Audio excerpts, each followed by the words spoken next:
संध्या, बेटी, तुम कब तक रचित की यादों में खोई हुई रहोगी? देखो, शुभम भी तुमसे कितना प्यार करता है। वैसे भी कहा जाता है कि जो हमसे प्यार करता है हमें शादी उसी से करनी चाहिए। वो तुम्हारा कितना ध्यान रखता है, सिर्फ ऑफिस में ही नहीं बल्कि घर आकर भी तुम्हारा ध्यान रखने की कोशिश करता है। जब तुम बीमार होती हो तो तुम्हारी कितनी देखभाल करता है। वो तो तुम्हारा अच्छा दोस्त है ना। तो एक अच्छा दोस्त, एक अच्छा जीवन साथी क्यों नहीं बन सकता है? संध्या की माँ ने उसे समझाते हुए कहा। संध्या की आंखों से आंसू टपकने लगे। रचित और संध्या एक दूसरे से बहुत प्यार करते थे। रचित को गुजरे हुए 10 साल हो चुके थे, लेकिन संध्या अभी तक उसकी यादों को ही सीने से लगाए हुए जी रही थी। लेकिन धीरे धीरे शुभम के प्यार का एहसास उसके दिल को भी पिघलाने लगा था। इस बार तो संध्या के पापा हॉस्पिटल में एडमिट थे। शुभम ने भी उनकी देखभाल और इलाज में काफी मदद की थी और आज वो घर जाते जाते सीमा जी से संध्या का हाथ मांग कर गया था, क्योंकि उसने भी कई बार संध्या को समझाने की कोशिश की थी, लेकिन संध्या हर बार इनकार कर देती थी। मगर आज उसकी माँ भी उसे समझाने लगी कि शुभम तुम्हारे लिए बिल्कुल सही लड़का रहेगा। वैसे भी पापा को तुम्हारी चिंता लगी रहती है, तुम अपना घर बसा लो बेटी, वरना पापा दिन पर दिन ऐसे ही घूमते चले जाएंगे। आखिरकार पापा की सेहत और माँ की चिंता को देखते हुए संध्या ने भी एक नई शुरुआत के लिए हाँ कर दिया।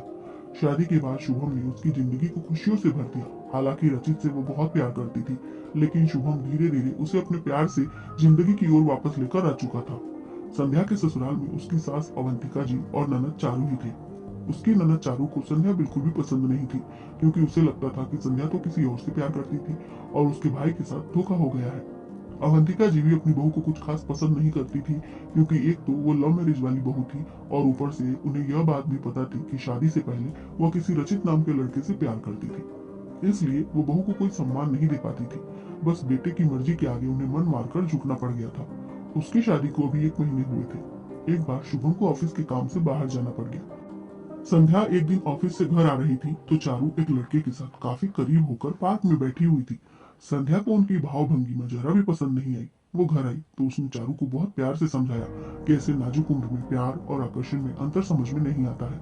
लेकिन चारू पर कुछ असर नहीं पड़ा और उसने भाभी से कहा कि आप अपना मुंह बंद ही रखिए, आपकी शादी कैसे हुई है वो मुझे भी अच्छे से पता है, आप चुप ही रहो।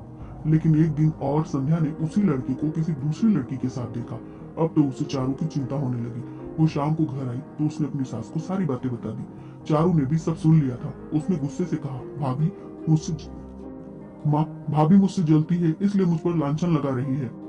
बेटी की शिकायत पर सास नई बहू को जोर का थप्पड़ लगाकर दहाड़ते हुए बोली, बहू तुम पराए घर से आई हो, ये मेरी बेटी का घर है, इसलिए यहाँ इसकी मर्जी ही चलेगी। ये अपनी जिंदगी अपने हिसाब से जिएगी। तुम यहाँ बस काम करने के लिए आई हो, तो मेरी बेटी जो कहे करती जाओ और मेरी बेटी को अपनी मर्जी से चलाने की कोशिश भी मत करना। उसकी ननद व्यंग से बोली, भाभी एक थप्पड़ काफी है या और थप्पड़ खाना है? फिर बहू ने हैरानी से अपनी सास की ओर देखा, मानो उसे यकीन ही नहीं हुआ कि कोई माँ अपनी बेटी की भलाई छोड़कर अपनी बहू पर हाथ उठाने के बारे में सोच भी कैसे सकती है। उसने अपने गाल को सहलाते हुए कहा, मम्मी जी मैं तो बस यह कहना चाहती थी कि चारू कहीं किसी गलत संगत में पड़कर अपनी जिंदगी बर्बाद न कर ले। अवंतिका जी गरजते हुए बोली, मेरी बेटी की भलाई मैं खुद देख लूंगी। तुम मेरी बेटी का भला चाहने वाली कौन होती हो? सच तो यही है कि तुम मेरी बेटी से जलती हो। तुम नहीं चाहती कि मेरी बेटी खुश रहे, इसलिए तुम मेरी बेटी पर झूठे आरोप लगा रही हो ताकि मैं अपनी बेटी का घर से बाहर निकलना बंद कर दूं। लेकिन एक बात कान खोलकर सुन लो बहू, मेरी बेटी के पिता नहीं है तो क्या हुआ? मेरी बेटी को मैं जिंदगी की हर खुशी दूंगी, उस पर कभी कोई रोक टोक नहीं लगाऊंगी और मुझे अपनी बेटी पर पूरा भरोसा है। वो कभी ऐसा कोई गलत कदम नहीं उठाएगी जिसकी वजह से हमें शर्मिंदगी का सामना करना पड़े। तुमने तो शादी से पहले किसी और लड़के से इश्क लड़ाया था ना, और फिर जब उससे मन भर गया तो तुमने मेरे बेटे को फंसा लिया। अपना चरित्र नहीं दिखता तुम्हें? और आज तुम मेरी बेटी पर ऐसा झूठा और गंदा इल्जाम लगाने के लिए चली आई। मेरी बेटी पर उंगली उठाने से पहले अपने गिरेबान में जाकर देख लो। संध्या तड़प उठी और अपना सिर झुकाकर अपने कमरे में चली गई। रचित की यादें उसकी नस नस में बसी हुई थी। उसके घर वाले भी तो उससे शादी के लिए मान ही गए थे, लेकिन उससे पहले ही वो एक एक्सीडेंट में गुजर गया, तो इसमें आखिर संध्या की क्या गलती थी? वो रचित को याद करके सिसक उठी। आखिर ऐसे घाव जिंदगी भर भरते भी कहाँ है? लेकिन जल्दी ही उसने अपने आंसू पोंछ लिए, वरना उस पर यह लांछन भी लग जाता कि शादी के बाद भी वो शुभम के प्रति वफादार नहीं है और अपने पहले प्यार को याद करके रो रही है। उसे शुभम की बड़ी याद आने लगी। ऐसे समय में वह होता तो उसे मानसिक सहारा ही दे देता, लेकिन आज उसे यह सास, ससुराल और ननद सब कुछ पराया सा लगने लगा था।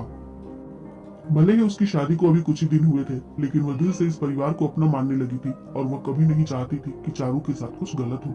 इसलिए तो वो पहले ही उसे आगाह करने की कोशिश कर रही थी, लेकिन आज चारू ने उस पर ही झूठा इल्जाम लगा दिया था। उसे देखकर तो यही लग रहा था कि सचमुच चारू बहुत बड़ी मुसीबत में फंसने वाली है।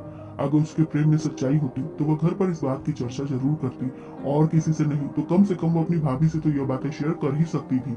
लेकिन चारू ने जिस तरह अपनी माँ को भड़काया था, उसके बाद संध्या का दिमाग चिंता के मारे फटने लगा था।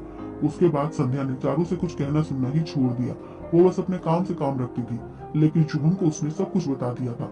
शुभम ने उससे वादा किया था कि घर आने के बाद वो चारू से इस बारे में आमने सामने बैठकर बात करेगा। एक रात चारू दबे पांव छिपकर घर से बाहर निकली। संयोगवश संध्या की नजर उस पर पड़ी तो वह सन्न रह गई कि इतनी रात के उसकी ननद आखिर कहाँ जा रही है। कुछ सोचकर उसने शुभम को फोन लगा दिया। शुभम भी परेशान हो गया, लेकिन पिछली बार की घटना याद करके उसने कहा कि तुम किसी से कुछ कहना मत। फिर शुभम ने अपने एक दोस्त को फोन लगाया और उसे सारी बातें समझाकर उसने संध्या को फोन लगाया और कहा, तुम भी स्कूटी लेकर चारू का पीछा करो, रास्ते में तुम्हें मेरा दोस्त अमित भी मिल जाएगा। संध्या ने बिल्कुल वैसा ही किया। थोड़ी देर के बाद अमित भी उसके पीछे पीछे बाइक दौड़ा रहा था। संध्या को अमित के आ जाने से बहुत हिम्मत मिली थी, क्योंकि देर रात के उसे भी बहुत घबराहट हो रही थी। चारू किसी लड़के के साथ उसकी कार में थी। आधे घंटे के बाद उनकी कार एक सुनसान सड़क पर रुक गई। वहां पर पहले से ही 4 लड़के मौजूद थे। पहले तो उन सभी ने शराब पी। चारू सिर्फ कोल्ड ड्रिंक ले रही थी, लेकिन लड़कों ने उसे भी शराब पीने पर मजबूर किया।